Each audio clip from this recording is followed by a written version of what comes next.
welcome to a special edition of Crawford County Outdoors. We're in Linesville today, and this is a special fish project here. So let me ask you to introduce yourself. All right, I'm Nick Yaroshevsky. I'm the Linesville State Fish Hatchery manager here. I've been here for 3 years so far, and I've been with the agency for over 10 years now. Oh, wow. Yeah. Okay. So what's the event today? Today is our annual Linesville Open House. It happens yearly in the springtime, and it's always the second Saturday in April. So now I think I came out for this one time, like many years ago or whatever. So how do you get fish? How do you get them growing, and how do you get them stocked up and all that kind of stuff? There's probably a whole lot of activity involved in getting all that stuff going, right? Oh yeah, there is. So it all starts as soon as the ice leaves the lakes. Okay. Our crew will start trap netting in early March. We'll bring in brood fish from the lakes, whether that be walleye, crappie, perch, muskie even. Oh wow. We trap net all the way up until about May. And our guys are actually, they're busting their butts every single day. They don't get a day off just because we can't leave fish in the nets. We have to make sure the fish are safe. But we bring them into the facility, we'll spawn them, and we'll raise them from there. So I live over by the Crawford County Fairgrounds, and I take my dogs out and I run them over at Woodcock because that's our neighborhood game lands. Oh yeah. And it's like there's the old 198, that's where we run on, and where it bends, there's a swamp on one side, and it's just full of tiny little fish or whatever. And so I assume those are baby walleye or whatever. They could be. There seem to be a lot of walleye over at Woodcock. Oh yeah, there is. Yeah. So, and it's like, and there's all kinds of noise. I don't know if that's the fish making noise or if that's baby frogs making noise or whatever. Probably, really yeah. The spring peepers, probably. it's really something. So what's the releasing fish for the fishermen? How does that all work? So here at Linesville, unlike a trout hatchery where they would release larger fish, here at Linesville we will raise fry. So we'll be stocking out tiny little fry, and we'll stock out millions of those. Oh wow! Okay. Versus stocking out adult fish, which we also do yearling fish, which sometimes are in the size range of like 10 to 15 inches. And that actually, they have a better survival rate in the wild when they're larger like that. So it just depends on what the biologist requests from us. I remember about 3 years ago we did a show, and one of the things was building little crates so that the baby fish could come out here and they could survive, not getting eaten by the bigger fish or whatever. Yeah. And so that's part of this, right? I mean, that's the little crates and stuff like that, so they could get in there, so the bigger fish aren't going to get in, aren't going to get in there. Yeah, right? Yeah, and even during open house, we have live fish crib demonstrations. They're building fish cribs here. That's suitable habitat for smaller fish, and it also attracts bigger fish since the smaller fish are there. Okay. Right. That's dinner, right? Yeah. So for down the road, is this going to keep going? I mean, is this going to keep going on? This is going to go on every year for the foreseeable future. Oh, awesome. Yeah. Awesome. Well, thanks for what you're doing here. Yeah, thank you. Okay. Well, let me ask you to introduce yourself. Yeah, so my name is Alyssa Bancroft. I am the crew leader for the Meadville, Pennsylvania Outdoor Corps. Okay. So talk about this event today, and then talk about how it connects to what you're doing. Yeah, so our program, the Pennsylvania Outdoor Corps, it's a 9-month program for young adults. Okay. And we have a couple different crews across the state. Our crew is based out of Meadville, and so we've been working at this Linesville Fish Hatchery since Wednesday, just helping get ready for the open house. Wow. Okay. We got to see spawning demonstration downstairs. That was pretty cool. We actually got to go out and check the trap nets and bring in the fish and then separate them. But our members, they really get a lot of experience with carpentry work, with trail work, invasive species work, and it just really sets them up if they, want to have careers with DCNR, forestry, whatever it may be. Okay. I live pretty close to Woodcock.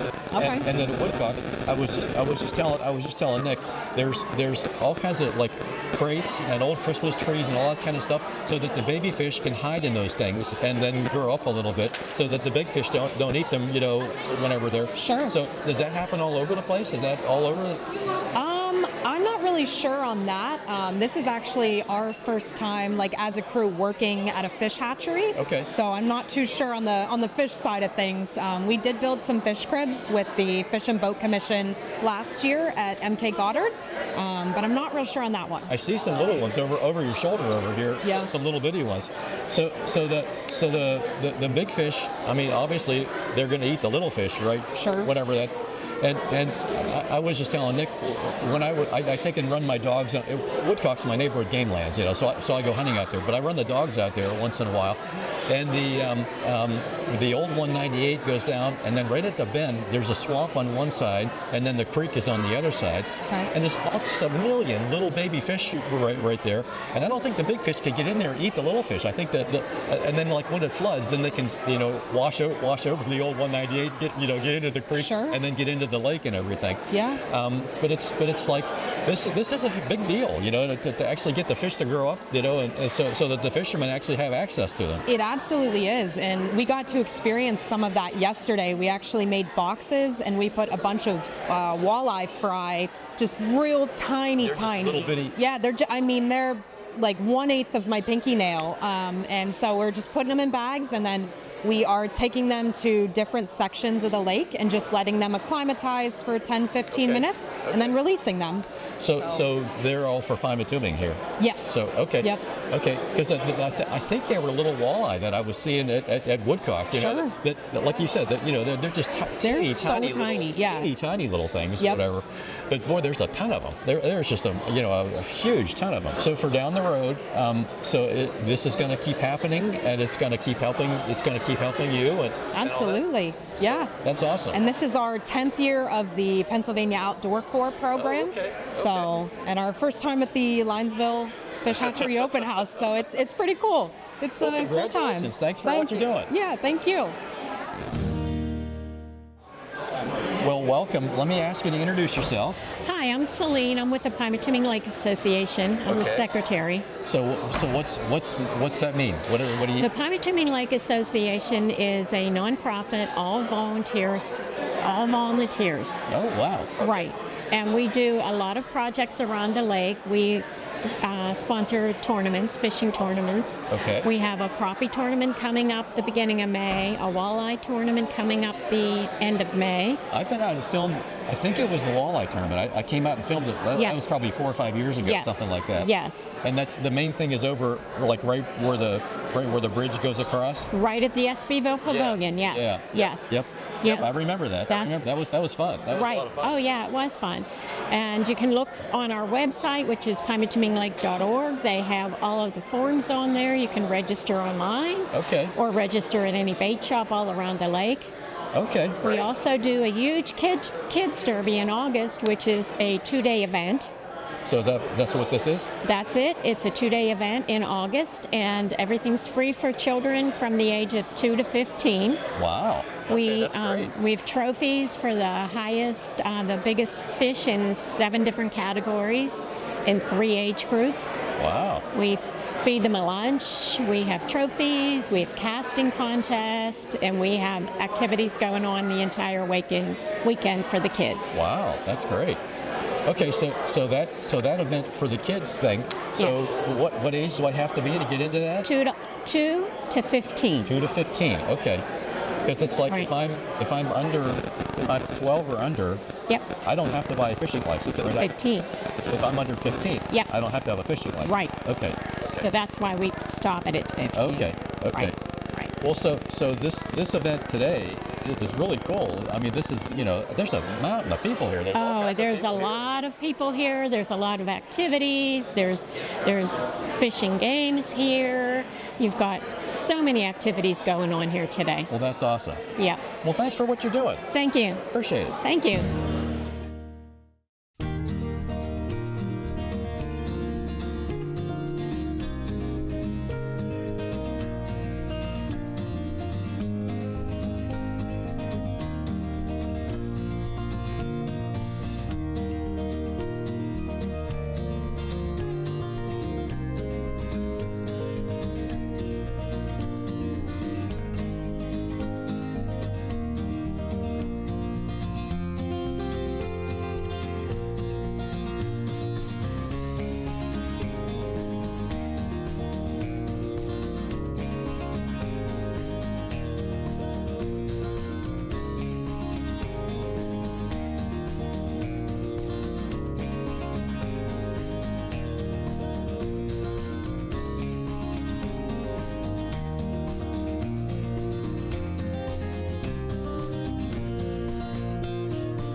Well, joining us now is Chef Lisa. So Lisa, how about fish? Oh, we love fish. We love fish. You know, it was interesting. There were so many people there. I couldn't get right in front, you know, to see how they were showing how the breeding happens or whatever. And so they were squeezing, and I had to go way over on the side, but they were squeezing the female fish, and all this yellow stuff came out. Right. And then they were squeezing a male fish, and all the white stuff came out. Yeah. And they put them in and there were giant tanks there, and there were just all kinds of baby fish in Probably the tanks. at different whatever. age levels. And yeah. right. And so they were showing everybody how, you know, how the breeding actually happens. And I imagined it's like there was a whole ton of stuff that was coming out, and I assumed that was going to make thousands of fish. You know, it was just just crazy. Yeah. It was just crazy. Yeah, that is just that. But it's great. It's a great thing that they do over there. Oh and, my. Oh. And it's neat and interesting to learn about. So what was your idea for today? Well, if we're talking fish, now you're not going to find this in Pieman Tuning or Conneaut Lake, but so we have some cod. And it is, of course, wild, because you know I'm big on that. I don't ever do the farm raised. Okay. And it's a pretty easy, like almost a one-pan dish. But and, you could do other fish with that. You could do other fish, like any kind of whitefish. Okay. Halibut, cod. I can't think of all the names of them, but anyway, yeah, you could do a lot of different whitefish. I mean, the same recipe, but it's like a Mediterranean style. So what I already started, and I'm actually going to pull it out. I preheated the oven to 400, and I will pull this out, and we'll set it right on here so you guys can see it. Okay. So I lined a foil pan, or I lined with foil a pan, and I put some cherry tomatoes on here. I shaved thin slices of garlic. Wow. And olive oil, and then some, I think I did basil and oregano, but you could do thyme, you could do basil, oregano combination, whatever you want. And I put this in there until they started to blister. Right. Okay, right. Because, you know, sometimes when any kind of meat is cooking, becomes juices, and I wanted to concentrate the garlic flavor. And if you're here, which you're not, because we don't have smell-o-vision and you're not with us, you'll know if you're in this room, this smells fantastic. It does. It smells awesome. Yeah, so yeah. we want to do that. I'm going to kind of get it out of our way. Let me see if I can just keep it on the towel there. We're going to put this here, and we will get started. Whoops. We'll get started. Because we want all those flavors. I don't want them to go away. Okay. So what I have is, you know, an 8.5 by 11 dish. I have some cod, which I kind of, you know, just patted dry after I took it out of the freezer. I guess it doesn't matter what side it's on. And we're going to put them in the dish. It doesn't matter which side is up and which side is down? Not really, no. Okay. I mean, yeah, it doesn't really matter. But, Okay. so I'm going to put those in there. Let me wipe my hands on this paper towel. And we are going to start. It's kind of interesting how they said to do this, but it works because I've made this before. We're going to drizzle with a little olive oil. Okay. That's on the outside, not on the outside. And then we're going to sprinkle a little bit of paprika. Okay. Whoops, not even a little. Just for flavor. We're going to salt and pepper them. Okay.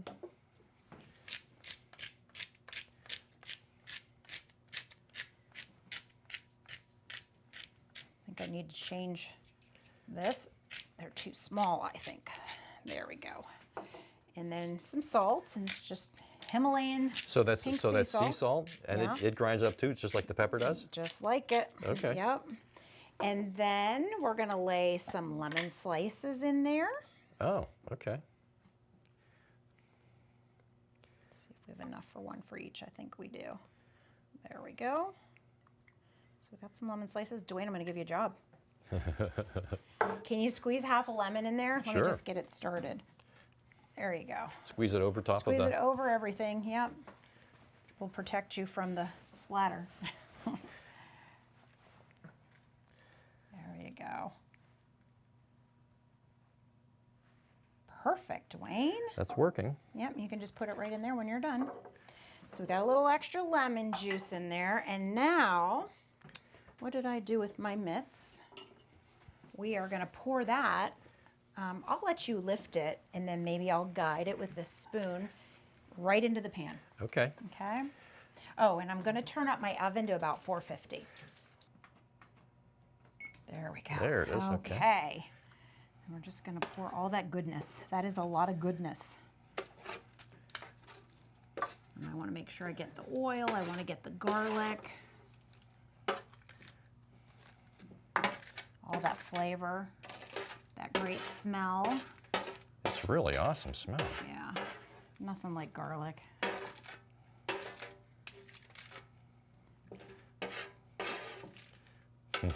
There we A couple go. little pieces. You don't want to Yep, leave them. You don't want to leave them. Okay. I don't, no. So I'm just going to make sure that they are covered. You know, they all have some garlic on them. Sure. They all have some tomatoes. That looks pretty good. And then I'm going to take some Kalamata olives. Oh, okay. We're going to put those in there. I always cut mine. This is just a little trick. Well, not a Okay. trick, but a little thing that I do because I don't know what it is, but far too often Kalamata pitted olives have a pit in them and somebody bites into it. Oh, So for okay. I just am careful and I do that. So now what we're going to do is I up the heat on the oven, and we're going to bake this for some of these pieces are a little thick until it's, you know, until they're white. Okay. I mean, that's what you're looking for. So it's probably going to take about 15-20 So minutes. it's not too long. It's not too No, long. Okay. the thinner pieces, I mean, if you have very thin pieces of fish, It's just gonna watch go, it. It's going to go really fast. Could be 10 minutes. We've got some thicker pieces in here. I'm thinking it's going to be about 15-20. Okay. We're going to watch it, and then when all the fish is white, you want it to be opaque. You want it, you know, you don't want it to have that clear look to it. So we'll know it's done, then we'll take it out, Okay. and you know, our favorite time. All right. So let's get You this open in the there. oven there? Yep. There we go. Okay. All right. So Lisa, where are we? We are ready to exit the oven. Ooh, okay. Yes. I got the gloves. All right. Set it on this pad right here. Yep, that's Okay. perfect. Wow, it's all, wow. That looks amazing. Doesn't that look good? Oh, wow. Smells great. Yeah, so that's a really easy recipe. That wasn't hard at all. No, that no. wasn't hard at all. And it is, I think it is better, you don't have to cook it as long, especially if you have thin pieces of fish, if you start the tomatoes like I did. And I mean, the oil and the garlic and the herbs, I think, really do add to this dish. So it is that time. Yay. Let's see here, Duane. We'll take one of these and Well, like I said, this is everybody's favorite time of the show. yes. We'll get you some good stuff on there. Mm. And let me add just a little bit of juice here.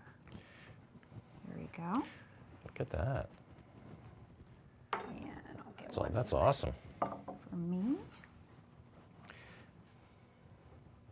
Oh, I gotta have a little more of that. It is very, very, very warm. Okay. How nice those cooked up.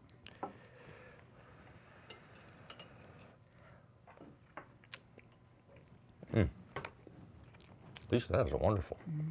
Mm. I like that. Just really light, bright, Oh. Healthy? healthy. Oh, we like that. We like healthy. Wow. That's a good one. That's awesome. Thank you. Well, Lisa, thank you for the awesome recipe. Oh, you are welcome. Thanks to the folks at Pymatuming for their fun explaining all how the fish get where they come from, That's right. how all that happens. That's right. They don't just appear. Well, and thanks to the folks at home for joining us, and we will talk to you next time. And man, am I finishing my Yeah, recipe this here? is really good. This is great.